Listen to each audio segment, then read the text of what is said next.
Assalamualaikum warahmatullahi wabarakatuh. Bertemu lagi dengan saya Afifah Hayati pada mata kuliah Struktur Aljabar 1 di pertemuan ke-6. Pada pertemuan ini, kita masih membahas bab 3 mengenai subgrup normal, grup faktor, normalisator, dan sentralisator. Subbab 3.1 telah dibahas di pertemuan sebelumnya. Oleh karena itu, di pertemuan ini kita akan membahas subbab 3.2 mengenai normalisator dan sentralisator. Apa itu normalisator dan apa itu sentralisator? Nah, definisi 321 itu berbunyi, diketahui S adalah suatu kompleks dalam grup G, ya. Nah, normalisator dari S ini di dalam G, ya, dinotasikan dengan N dalam kurung S. Nah, selanjutnya saya akan sebutkan menjadi NS, ya, adalah himpunan semua anggota N kecil, ya, anggota dari G, sehingga apa? Sehingga NS sama dengan SN, atau yang berarti himpunan NS ini atau normalisator dari S ini adalah himpunan yang anggotanya N kecil, anggota G, ya, dengan sifat NS sama dengan SN.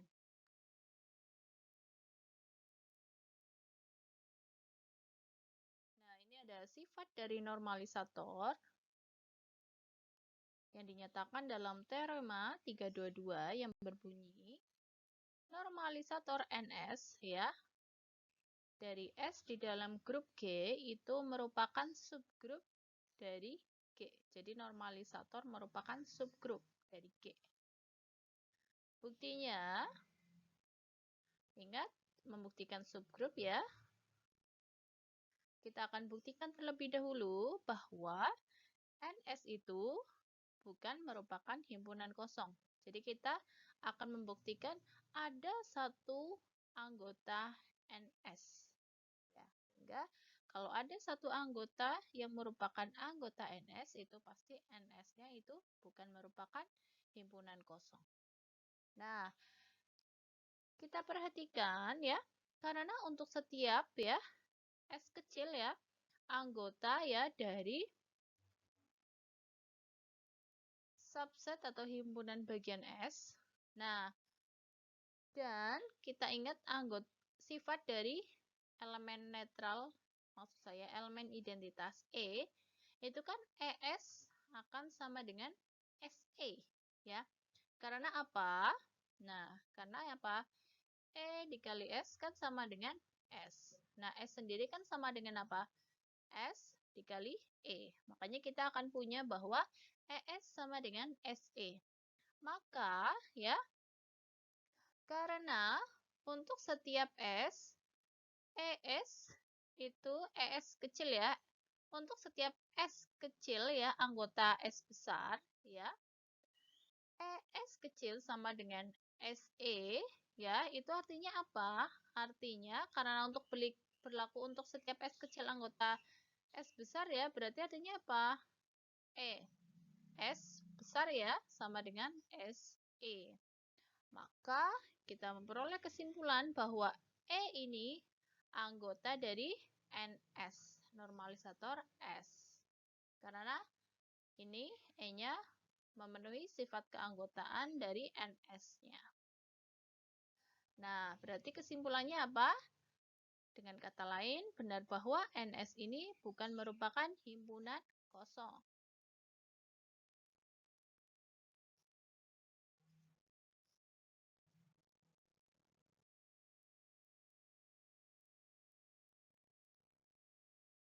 Nah, selanjutnya kita akan membuktikan, ya, untuk setiap N1 dan N2 anggota dari NS itu berlaku N1 dikali inverse dari N2 itu anggota dari NS juga.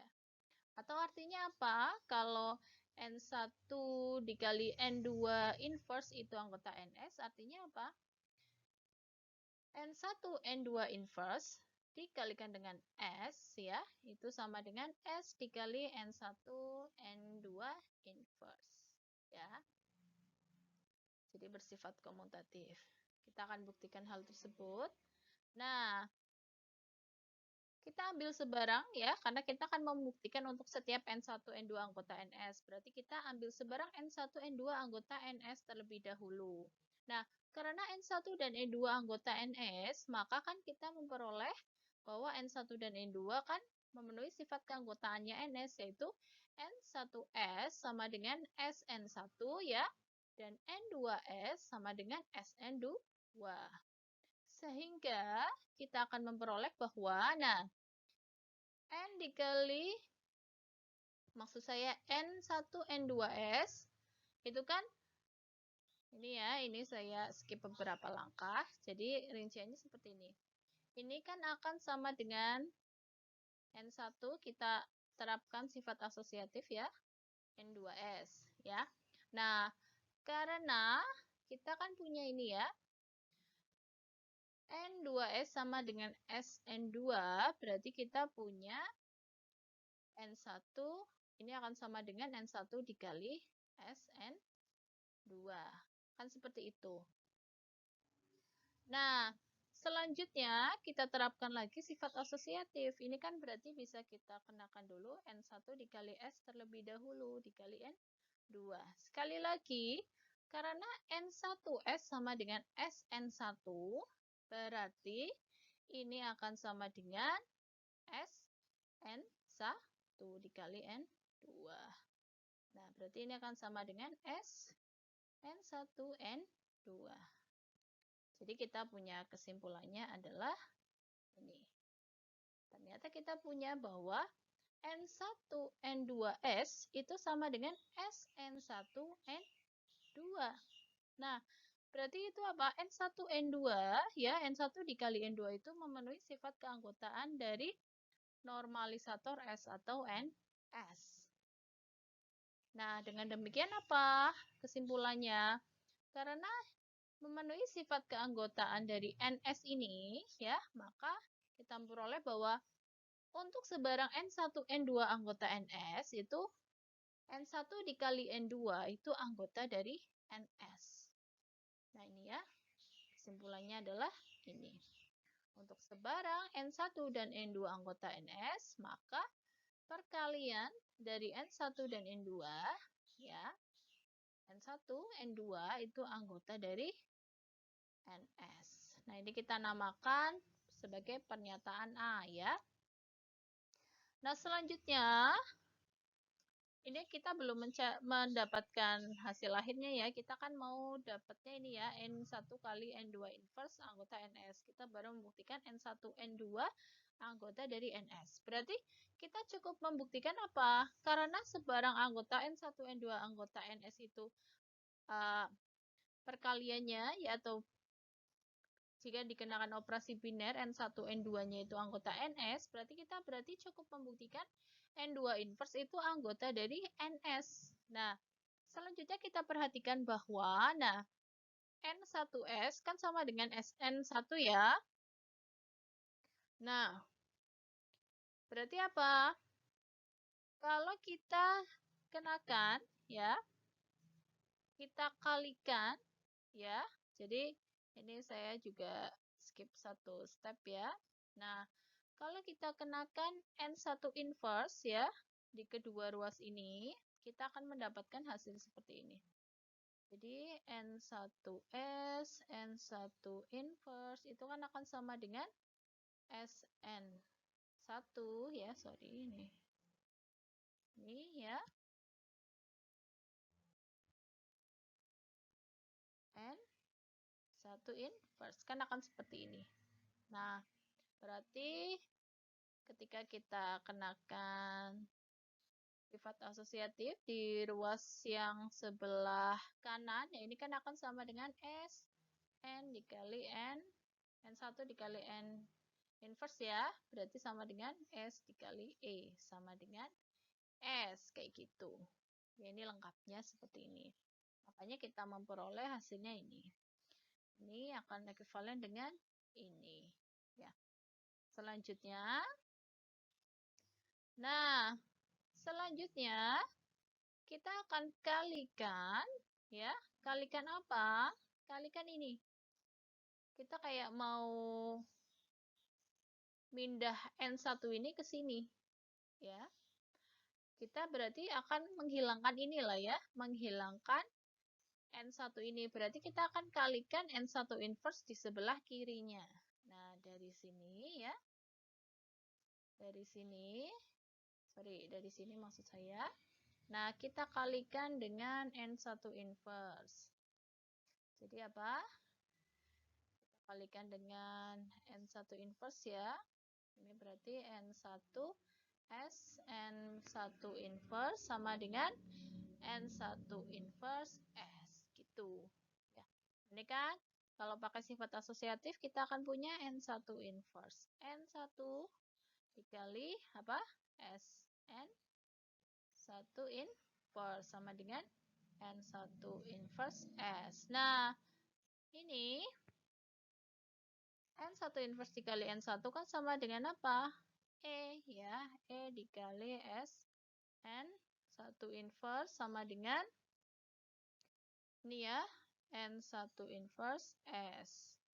Nah, berarti kan apa? Ingat, kalau dikalikan E, ya ini akan sama dengan S N1 inverse. Berarti S N1 inverse akan sama dengan N1 inverse S. Seperti itu.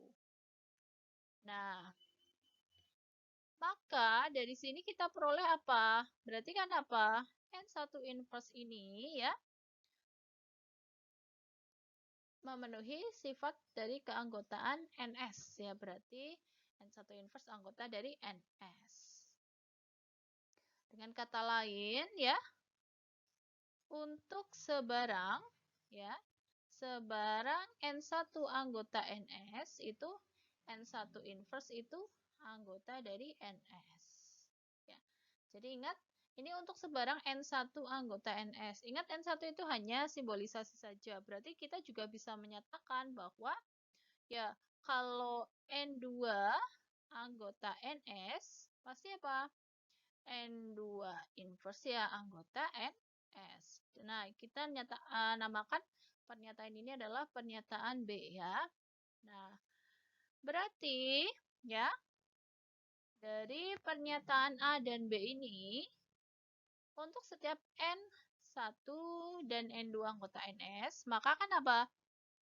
Kalau N2 anggota NS ya berarti dari pernyataan B apa? N2 inverse itu anggota NS ya dari pernyataan yang B. Sehingga nah ini dari pernyataan A. Pernyataan A akan menyatakan apa? Sebarang N1 N2 anggota NS pasti kalau dikenakan operasi binarnya itu anggota NS. Maka karena N1 anggota NS dan N2 inverse juga anggota NS, maka N1 dikali N2 inverse itu anggota NS. Jadi terbukti ya bahwa ini untuk sebarang N1 N2 anggota NS itu N1 dikali N2 inverse anggota NS. Berarti pernyataan I1 dan I2 pada subgrup itu terbukti. Karena pernyataan I1 dan I2 terpenuhi, maka benar bahwa NS atau normalisator dari S di dalam grup G ya adalah subgrup dari G itu sendiri.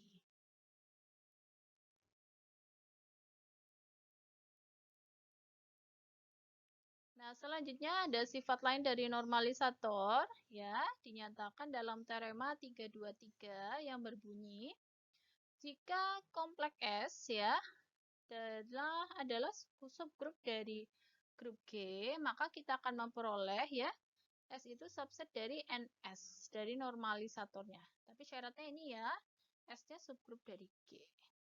Gitu. Nah, lebih lanjut, NS ini ya adalah subgrup terbesar dengan S merupakan subgrup normal di dalamnya. Gitu.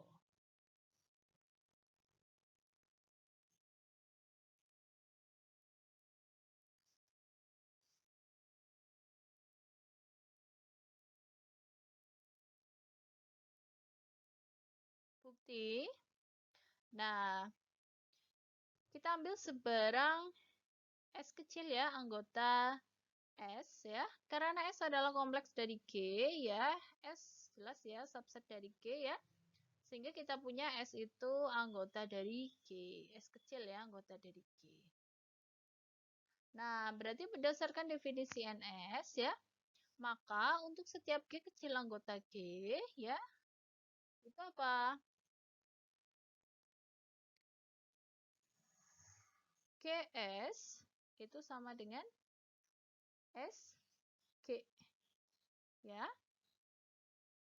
Ingat berdasarkan definisi dari NS-nya ini. Nah, akibatnya ya, kan kalau berdasarkan definisi NS untuk setiap G kecil anggota grup G kan GS sama dengan SG ya. Kalau apa? G-nya anggota dari NS. Nah, karena S ini anggota G ya, S anggota G ya, maka S kecil S sama dengan S ya. Kan anggotanya dikali dengan himpunannya ya akan menghasilkan S itu sendiri, dan S dikali S kecil juga sama dengan S. Berarti apa? S kecil dikali S itu sama dengan S dikali S kecil. Berarti apa? S kecil ini memenuhi sifat keanggotaannya NS. Berarti S kecil ini anggota dari NS. Seperti itu. Dengan kata lain, untuk sebarang S, ya, S kecil anggota S itu berlaku S anggota NS. Jadi benar bahwa S ini subset dari NS. Seperti itu. Nah, lebih lanjut, berdasarkan teorema 322, ya, NS kan merupakan subgrup, ya. Sudah kita buktikan.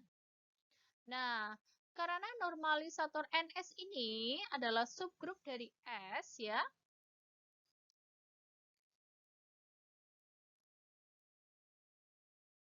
Jadi, S-nya adalah subgrup, ya.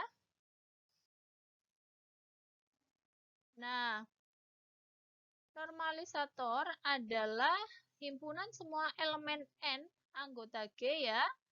Dengan syarat apa? NS sama dengan SN. Dengan S ini apa? Merupakan subgrup di dalam NS ya. Ingat S adalah subgrup di dalam NS. Ya. Maka NS dari subgrup S ini ya adalah subgrup terbesar dengan S merupakan subgrup normal di dalamnya.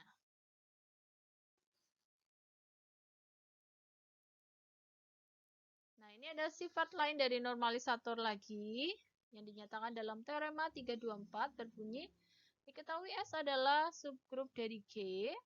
Nah, normalisator NS itu berhimpitan dengan grup G sama dengan ya, berarti ya. Ini sama dengan mengatakan NS itu sama dengan G, itu jika dan hanya jika S subgrup normal di dalam G. Ya, jadi NS sama dengan G kalau S-nya subgrup normal. Jika dan hanya jika ya, S subgrup normal di dalam G.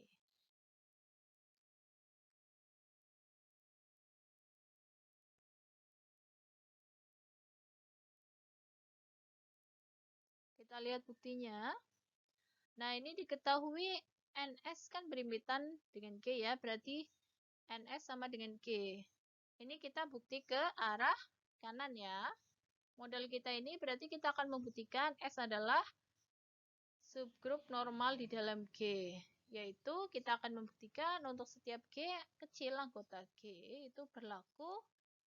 Ini ya, kita berarti kan kita mau membuktikan GS sama dengan SG. Berarti ini menggunakan teorema 312 yang I2 ya. Normal. Nah, berarti karena kita mau membuktikan ya untuk setiap G kecil anggota G itu berlaku G kecil S sama dengan SG, berarti kita ambil sebarang G kecil anggota G. Nah, karena G-nya sama dengan NS, maka jelas ya G-nya anggota dari NS. Ya, sehingga apa? G-nya memenuhi sifat keanggotaan NS. Ingat sifat keanggotaan NS? Apa? NS itu apa? himpunan N anggota G dengan syarat apa? N S sama dengan Sn. Berarti kalau G-nya anggota NS, kita akan memperoleh GS sama dengan SG. Berarti apa? Ya, dengan demikian benar bahwa untuk sebarang G anggota G kecil ya, G kecil anggota G itu berlaku G kecil S sama dengan SG. Jadi benar bahwa S-nya ini subgrup normal dari G. Ini bukti ke arah kanan. Selanjutnya kita lihat bukti ke arah kiri. Berarti diketahui S-nya itu subgrup normal di dalam G. Kita akan membuktikan NS sama dengan G. Nah, karena jelas ya NS itu subset G. Karena kalau kalian lihat sifat keanggotaannya kan NS adalah N sub anggota G dengan sifat ini. Nah, pasti NS itu subset dari G. Nah, karena NS subset dari G, maka tinggal membuktikan apa? G itu subset dari NS. Tuh. Nah, untuk membuktikan G subset dari NS, berarti kita ambil sebarang terlebih dahulu, G kecil anggota G. Nah, karena dari yang diketahui ini ya, S-nya subgrup normal di dalam G, dan G kecil ini anggota G, maka ingat definisi subgrup normal. Nah, maka apa? G kecil S sama dengan SG. Sekali lagi ini berarti menggunakan ini ya, teorema 312 yang itu. Wah. Sehingga kita memperoleh apa? Nah, karena kita memperoleh ini ya, GS, G kecil S sama dengan SG, berarti kan ini memenuhi sifat keanggotaannya dari NS. Berarti ya G kecil ini anggota dari NS. Seperti itu. Nah, artinya apa? Dengan kata lain apa? Kan kita tadi ambil apa? Diambil sebarang G kecil anggota G, kita memperoleh G kecil anggota NS. Berarti untuk sebarang G kecil anggota G berlaku G kecil anggota NS. Berarti artinya apa? G itu subset dari NS. Berarti terbukti ya, kita telah membuktikan ini. Dengan demikian, benar bahwa NS itu sama dengan G.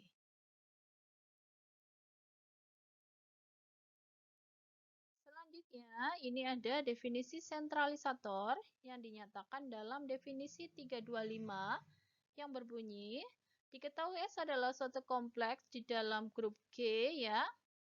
Nah, sentralisator dari S di dalam G ini ya, dinotasikan sebagai ZS ya. Z dalam kurung S ya, saya akan menyebutkan sebagai ZS ya, adalah himpunan semua Z ya, Z kecil ya, anggota dari G yang komutatif terhadap setiap elemen S kecil anggota S. Artinya apa? ZS adalah himpunan yang beranggotakan Z kecil anggota G dengan sifat untuk setiap S kecil anggota S itu berlaku apa? ZS sama dengan Z kecil dikali S kecil sama dengan S kecil dikali Z. Jadi ini komutatif. Ingat ya, ini untuk setiap S kecil anggota S. Inilah yang disebut sentralisator.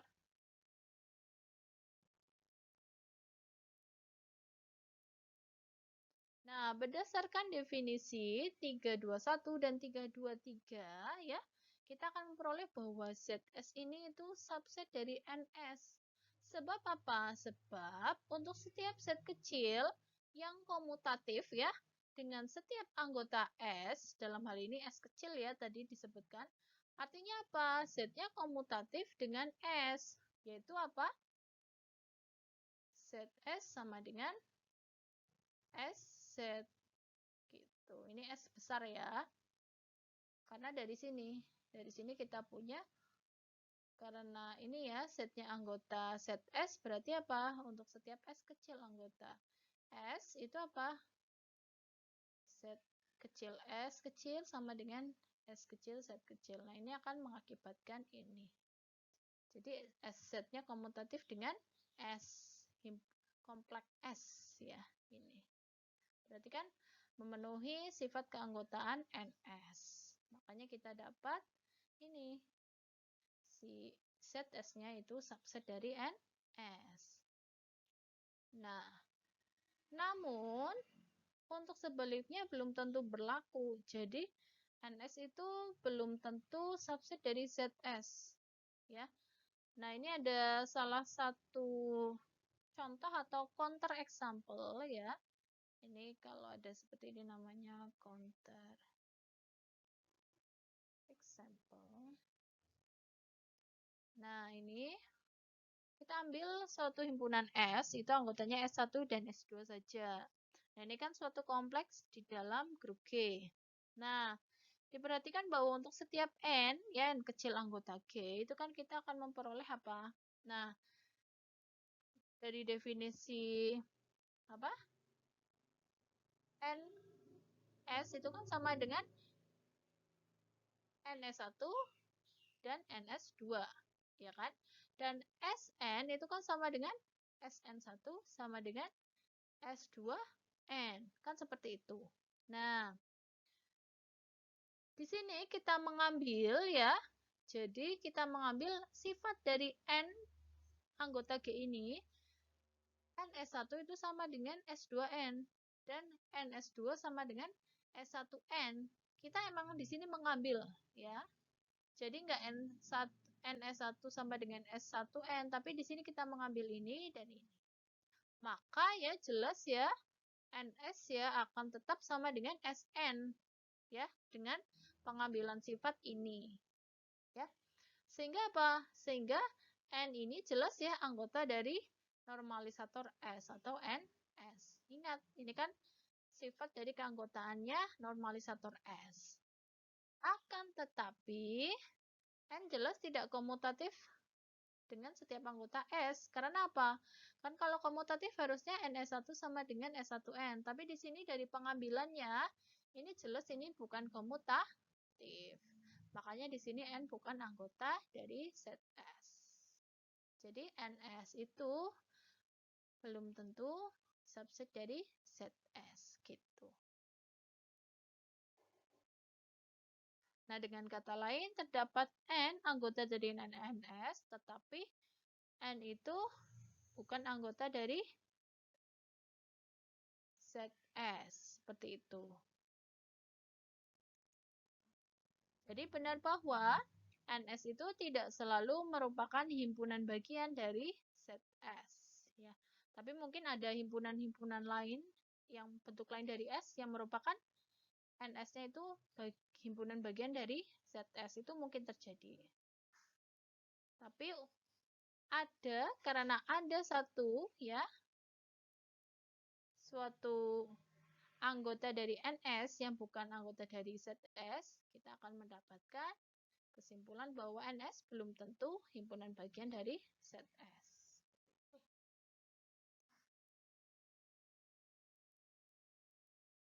Selanjutnya, karena dalam suatu subgrup S, elemen-elemennya belum tentu komutatif ya, satu dengan yang lain, maka sentralisator ZS dari subgrup S pada umumnya itu tidak memuat S.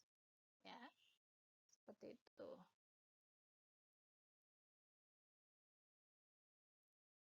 Nah, selanjutnya ini ada sifat dari sentralisator yang dinyatakan dalam teorema 326 yang berbunyi diketahui S adalah suatu kompleks ya di dalam grup G. Nah, sentralisator ZS dari S di dalam G merupakan subgrup dari G. Jadi sebelumnya normalisator merupakan subgrup ya, ini sentralisator juga merupakan subgrup. Nah, kita untuk buktinya ini analog dengan teorema 322. Ya, jadi bukti yang normalisator itu subgrup dari G. Nah, selanjutnya ini ada yang namanya sentral. Tadi ada sentralisator, nah ini ada yang namanya sentral. Apa itu sentral? Nah, definisi dari sentral dinyatakan dalam definisi 327 yang berbunyi. Nah, ini sentralisator dari grup G yaitu Z G ya.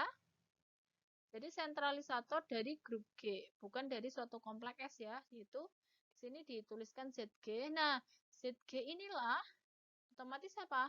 Himpunan semua elemen yang komutatif dengan setiap elemen di dalam G. Ya, jadi kalau kita tuliskan, ini akan sama dengan Z anggota dari G itu sendiri, tapi dengan sifat, ya, untuk setiap, ya,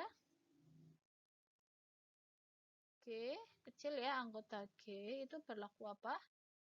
ZG sama dengan GZ, seperti itu. Ini definisi dari sentralisator dari grup itu sendiri, ya.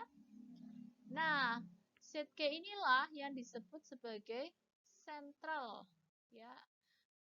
Maksud saya center dari G. Jadi ZG adalah disebut center dari G, dan setiap elemen di dalam ZG ini disebut sebagai sentral.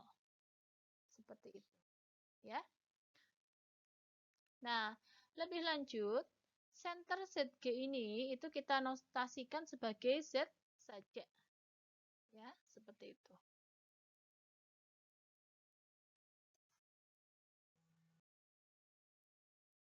Selanjutnya, ada sifat dari sentral yang dinyatakan dalam teorema 328 yang berbunyi center Z dari grup G itu merupakan subgrup normal di dalam G. Nah, ini buktinya. Nah, karena Z ini center ya, maka jelas ya Z ini sentralisator. Ya. Nah, sehingga apa? Ingat, tadi ada sifat menyebutkan bahwa sentralisator itu merupakan subgrup dari subgrupnya, ya. Nah, maka Z di sini merupakan subgrup dari G. Berarti kita tinggal membuktikan subgrupnya Z ini merupakan subgrup yang normal. Nah, selanjutnya kita perhatikan bahwa untuk setiap G kecil anggota G dan Z kecil anggota Z, ya, itu berlaku apa? Ingat, sifat dari sentralisator. Sentralisator di sini atau center Z ini kan seperti ini ya. Z kecil anggota Z itu sifatnya apa? Untuk setiap G kecil ya anggota G itu apa? ZG sama dengan GZ, kan seperti ini. Makanya kita memperoleh ini.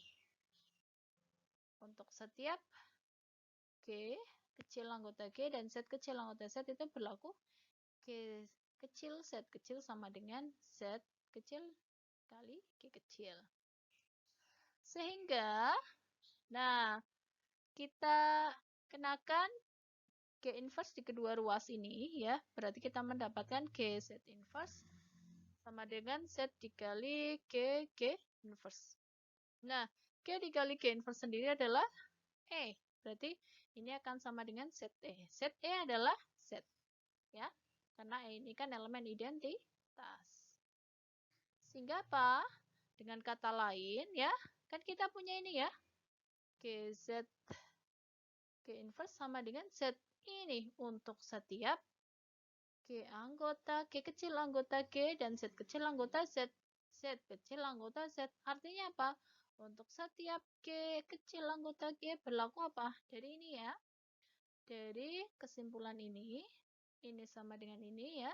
Kita akan memperoleh bahwa G kecil Z, G inverse ya, G kecil inverse itu sama dengan Z. Seperti itu.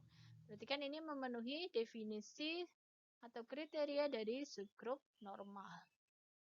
Jadi, benar bahwa Z yang merupakan center ya dari grup G itu merupakan subgrup normal.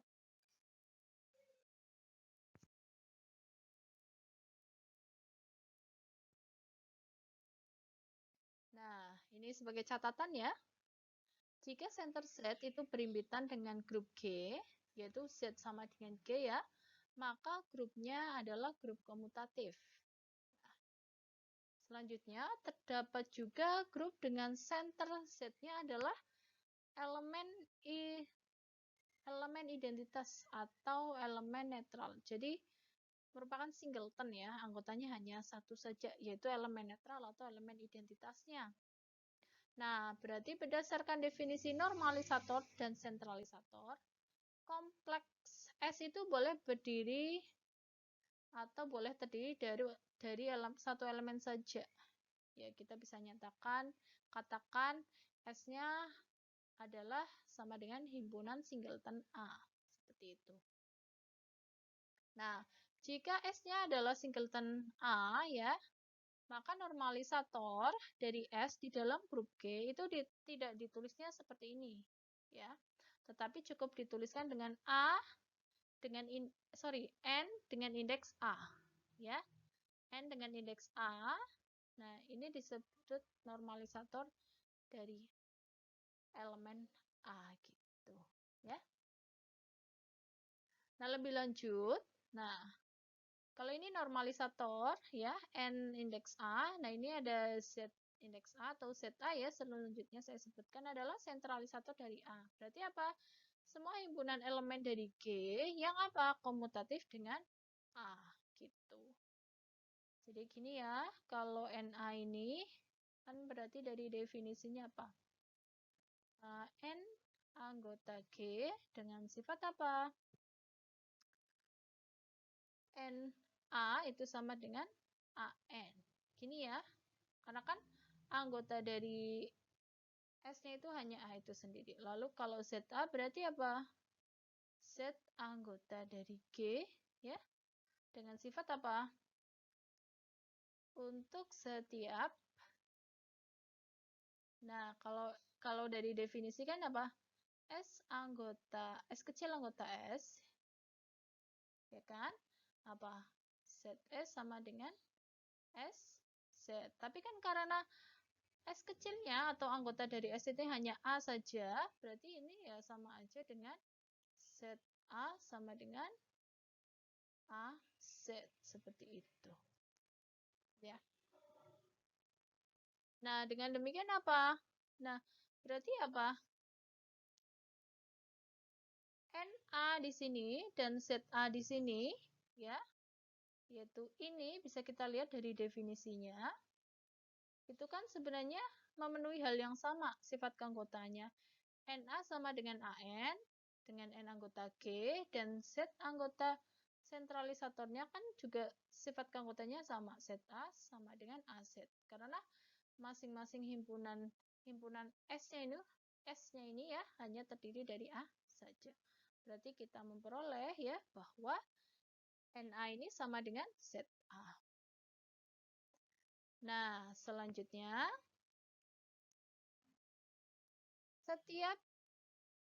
karena setiap elemen A itu komutatif dengan dirinya sendiri ya. Sebab A itu kan anggota G ya, maka jelas bahwa A ini ya anggota dari normalisator A itu sendiri. Ya, seperti itu.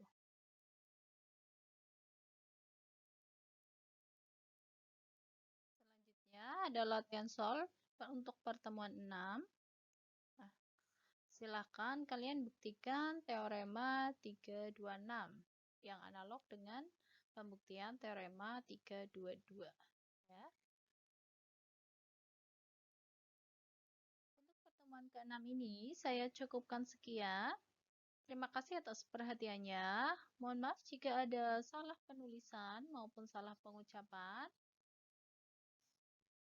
Jika ada pertanyaan, silahkan disampaikan ya. Wassalamualaikum warahmatullahi wabarakatuh.